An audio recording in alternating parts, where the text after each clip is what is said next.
Hola, ¿cómo están? Gusto saludarles.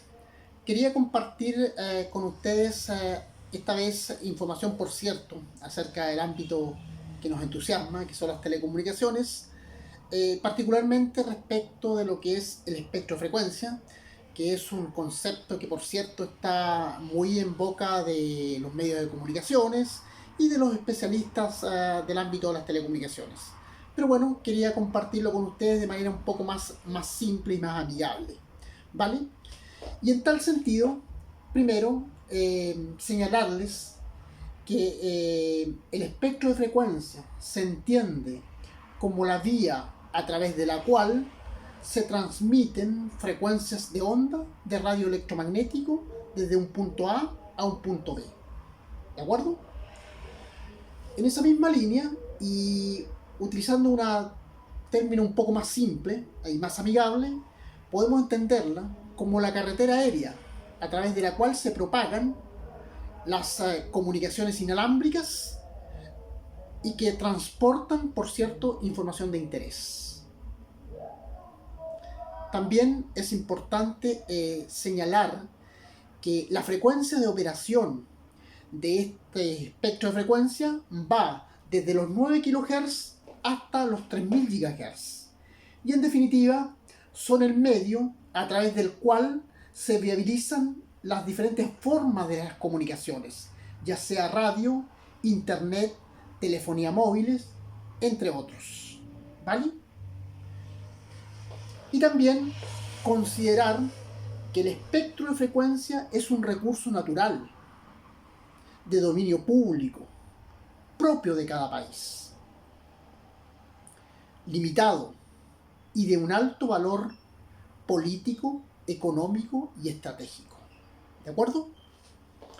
Pues bien, también es relevante señalar que finalmente es el Estado quien disponibiliza estos rangos de frecuencia para que los diferentes actores móviles o de telecomunicaciones puedan adquirirlo e implementar sus servicios de telecomunicaciones.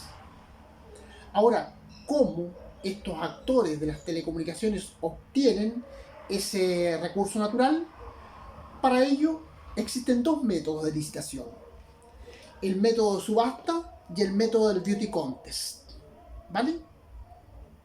¿En qué consiste cada uno de ellos? El método de subasta está asociado fundamentalmente a fines recaudatorios y por lo tanto el caudal económico que recauden los estados lo pueden ya sea reinvertir en el ámbito de las telecomunicaciones o definitivamente aplicarlo en otra área de interés.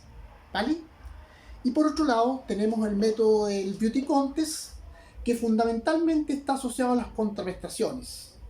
Y aquí existe por parte del Estado, que es quien ofrece este espectro de frecuencia, la obligación hacia los actores de las telecomunicaciones a cumplir con ciertos requisitos fundamentalmente asociados a la cobertura que dan sus servicios de comunicaciones. ¿Vale? En esa línea, contarles que en el caso de la OCDE, organización de la cual forma parte Chile, mayoritariamente los países se inclinan por usar el método de licitación asociado a la subasta. Y solamente dos de ellos, Japón y Chile, utilizan el método del beauty contest. Mención especial para el caso de Chile, que en esta última licitación desarrollada a fines del año 2021, con motivo del despliegue de la tecnología 5G, utilizó un mix entre estos dos métodos de licitación: beauty contest más subasta. ¿En qué consistió concretamente? Bueno, que hubieron bandas de frecuencia, ¿no es cierto?, que fueron licitadas rápidamente a través del beauty contest, es decir, a través de las contraprestaciones.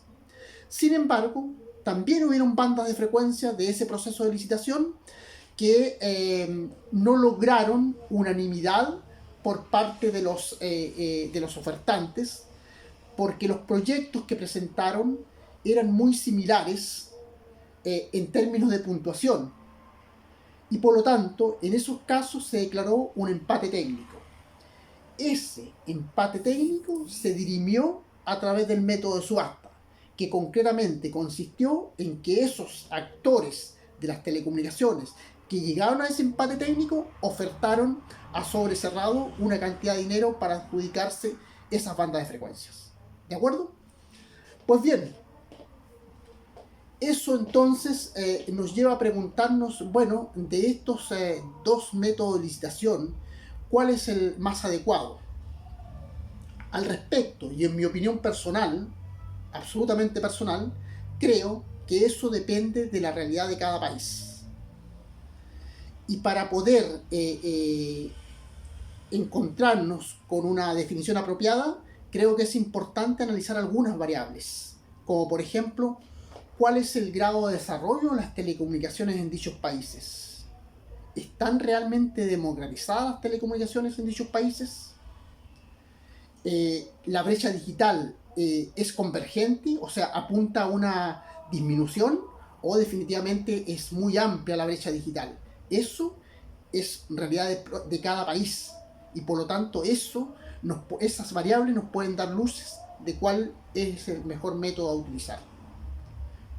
Si nosotros miramos los países de la OCDE, organización de la cual forma parte Chile, nos encontramos que mayoritariamente utilizan el método del subasta, ¿vale? Y se entiende porque creo que es concordante con la realidad de cada país, puesto que dichos países de la OCDE mayoritariamente cuentan con importantes avances en materia de telecomunicaciones. La brecha digital es bastante convergente, es decir, apunta a la disminución. Y en definitiva hay una democratización de las telecomunicaciones.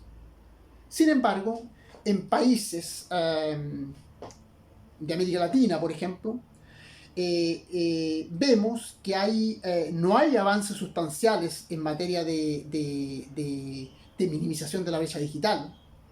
Es decir, las telecomunicaciones no han logrado un avance importante, no están lo suficientemente democratizadas, y por lo tanto ahí creo que es conveniente seguir con el método del beauty contest, ¿vale? Porque eso obliga al Estado y a los actores de las telecomunicaciones a comprometerse en desarrollar proyectos de comunicaciones en lugares en donde todavía, ¿no es cierto?, hay una deuda, ¿vale? Y que fundamentalmente en el caso de las telecomunicaciones en América Latina está focalizado en los sectores rurales, en los sectores de escasos recursos, entre otros. Creo que una vez que se haya acortado esa brecha digital, una vez que exista una mayor democratización en América Latina respecto a las telecomunicaciones y hayan verdaderos avances, creo que es posible transitar, ¿no es cierto?, hacia un método de mix entre el beauty contest y la subasta, como lo demostró el caso particular de Chile, en donde a través de ese mix logró finalmente capturar alrededor de 453 millones de dólares, ¿vale? Los cuales podrá reasignarlo al ámbito de las telecomunicaciones o utilizarlo en otras áreas de interés. Eso era lo que quería contarles en materia específica de espectro de frecuencia. Por cierto, nos mantenemos en contacto y les mando un abrazo fraterno. Chao.